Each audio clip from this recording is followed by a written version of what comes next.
So, unfortunately, our next resident, Mr. Baldwin, wasn't able to make it tonight, so I'll be filling in his place. You do not want to hear me act, so I'll just be giving a brief summary of his life, if that's okay with everyone.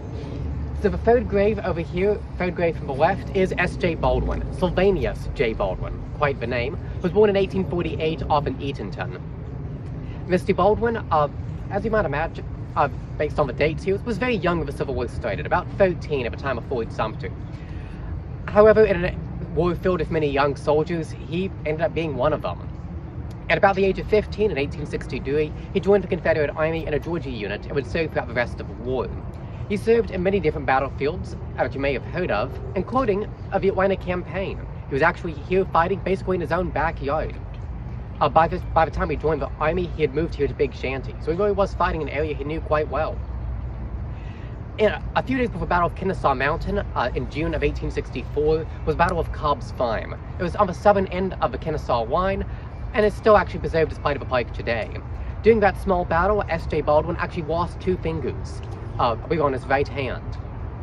After the battle, he was able to recover from the injury, continued serving in the military right up until the end of the war.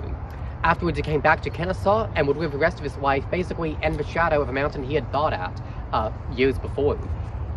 He was here and was a farmer for most of his career, but briefly in the 1880s he did serve as postmaster.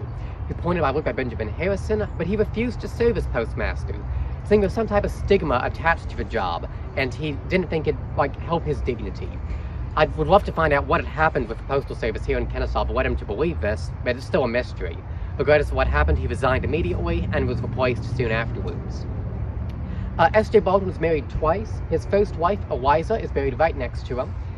She passed away in 1884, and he remarried not long afterwards to Woody, right here, his second wife, also buried quite near him, passed away in 1907. In total, he would have 6 children, 4 of his first wife, 2 with his second.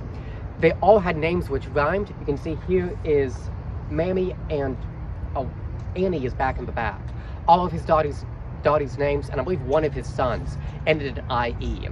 The only son who did not match was named Raymond, and I would love to find out why they broke the pattern just for that. And yet another mystery with him.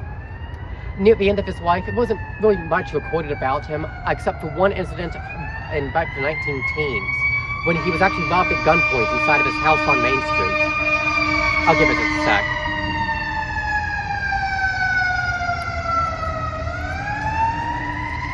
Always something going on downtown, isn't it? He was robbed at gunpoint inside his house near the end of his life. He survived but lost a couple $100. He passed away in 1925 and was buried right here near the rest of his family. Many of his, of course, both his wives could be found here, and many of his kids are also buried here. So he was robbed.